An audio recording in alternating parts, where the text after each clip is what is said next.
नमस्कार, मैं जितेंद्र चतुर्वेदी। ये एनजीटी ने कौन सी जांच बिठा दी कि अरविंद केजरीवाल के होश उड़ गए और फिर दिल्ली हाई कोर्ट में ऐसा क्या हो गया जिसके बाद आम आदमी पार्टी के भीतर हड़कंप मच गया है। और ये कहा जा रहा है कि क्या ईडी अरविंद केजरीवाल को तलब करने वाली है। और फिर एक चर्चा ये भी चल पड़ी है कि ये दिल्ली जल बोर्ड में क्या चल रहा है और उन सब के ऊपर ये 47 फाइलें, 171 करोड़ का मामला और 15 फ्लैट, माजरा क्या है। और अजय माकन ने एलजी को जो पाती लिखी है उसमें ऐसा क्या है जिसके बाद आम आदमी पार्टी के अगुआ हो या उनकी सरकार हो, अंदर तक हिल गई है। इन तमाम मुद्दों पर हम लोग बात करेंगे, लेकिन शुरुआत करेंगे नेशनल ग्रीन ट्रिब्यूनल एनजीटी ने जांच बिठाई है और उस जांच ने अरविंद केजरीवाल को अंदर तक हिलाकर रख दिया है। सरकार को समझ नहीं आ रहा है कि अब किया क्या जाए। सवाल यह है कि ऐसा हुआ क्या कि एनजीटी ने कमेटी बना दी और कहा कि जरा जांच पड़ताल करके बताओ कि कितने पेड़ कटे हैं।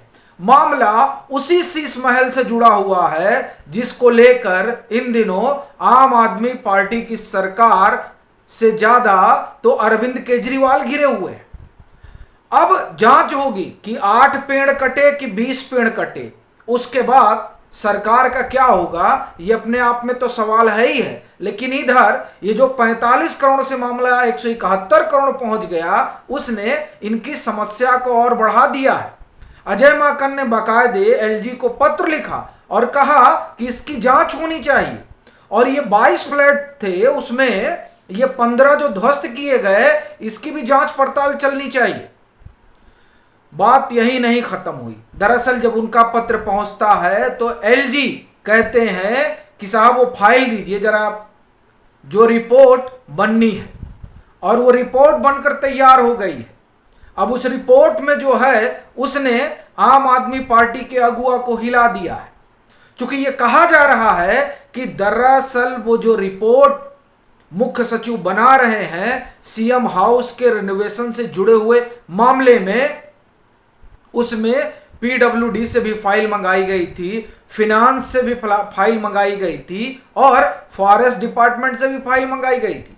और पता चला कि 8 ही पेड़ काटने का उनकी अनुमति थी, लेकिन यहां तो पेड़ पर पेड़ कटते गए।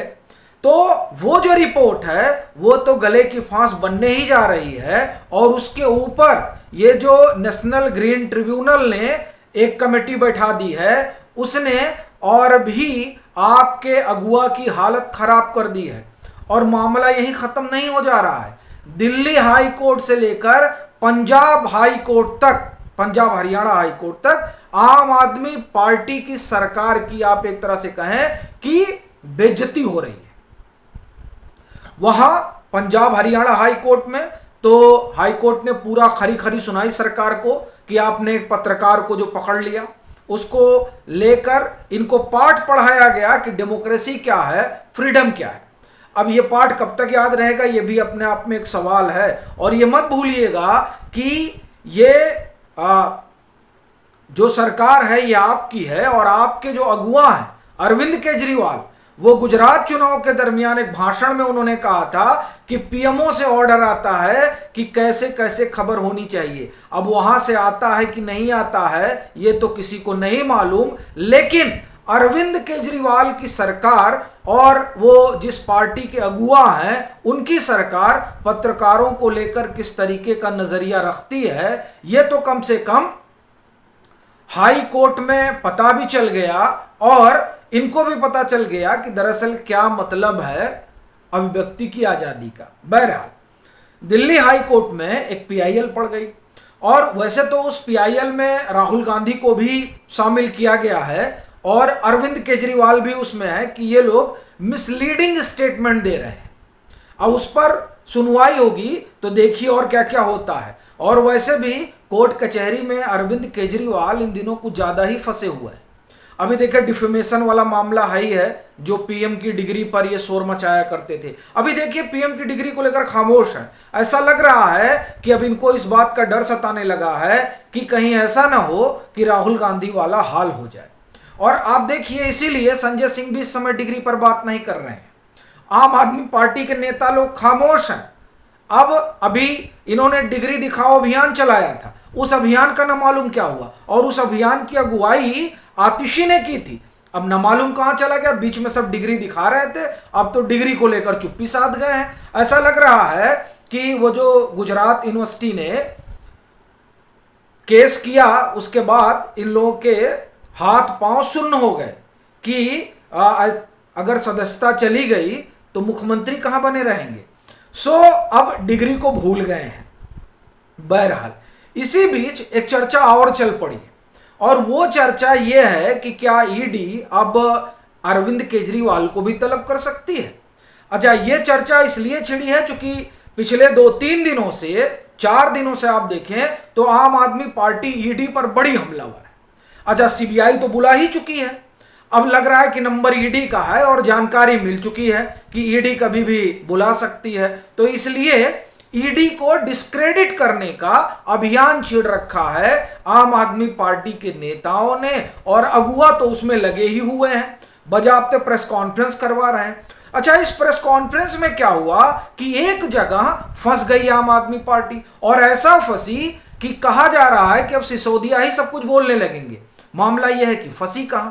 अभी आपने देखा होगा कि आतिशी जो शिक्षा मंत्री भी हैं और पीडब्ल्यूडी भी मंत्री हैं, उन्होंने प्रेस कॉन्फ्रेंस की राजेश जोशी और गौतम मल्होत्रा वाली बेल में। उस बेल में वो हिस्सा जिसमें ये कहा जाता है कि दरअसल हमने अगर घूस दिया भी तो हमारी बाह मरोड़ी गई, और कहा गया कि आप पंजाब में है धंधा नहीं कर पाओगे। अब इसे आप ध्यान रखिए, और यह भी आप देखिए कि अरविंद केजरीवाल ने सीबीआई से क्या कहा था कि ये जो पूरी पॉलिसी है इसके बारे में मुझे कोई जानकारी नहीं है, इसमें जो कुछ है सब मनीष सिसोदिया जानते हैं। मतलब ये हुआ कि मनीष सिसोदिया ने बाह मरोड़ा था। तो इसका तो अर्थ ये निकलता है कि अब इसमें जो कुछ हो रहा है उस सब के लिए मनीष सिसोदिया जिम्मेदार है। तो क्या अब एक नया विस्फोट होने जा रहा है आम आदमी पार्टी के भीतर? यह भी अपने आप में एक सवाल है। और कहा तो यहां तक जा रहा है कि कोर्ट में जब बेल रिजेक्ट हो गई और वो तमाम जो ऑर्डर आया उस ऑर्डर पे तो सबको सांप सूंघ गया, सन्नाटा पसर गया, किसी ने कुछ बोला नहीं। और अभी जब जुडिशियल कस्टडी बढ़ गई 14 दिन के लिए, तब तो और अलग माहौल बन गया। और अब ये भी होने लगा कि साहब अब ये लोग निकालेंगे कि अंदर ही बंद रखेंगे। लेकिन ये तमाम चीजें चल रही हैं। इसी बीच इंडियन एक्सप्रेस ने एक बड़ी खबर की, और वो खबर कहती है कि पिछले 8 साल में दिल्ली सरकार के कोई 100 लोगों पर जो है करप्शन के मामले बने, वो लोग फंसे। खबर इंडियन एक्सप्रेस की है, उसे हिंदुस्तान अखबार ने भी उठाया है। ये इसलिए बता रहा हूं क्योंकि बाद में कई लोग सोर्स पूछते हैं, तो इसलिए आपको सोर्स बता दे रहा हूं। और ये जो खबर है ये आरटीआई के हवाले से है। अब इसमें आप बड़ी दिलचस्प चीज देखिए कि पिछले 8 साल से ईमानदार सरकार दिल्ली में है। भाई 2015 में ये लोग आ गए हैं, तो अब 15 से जो है हम लोग 23 में चल रहे हैं। वैसे तो आ ये गए थे 13 में ही।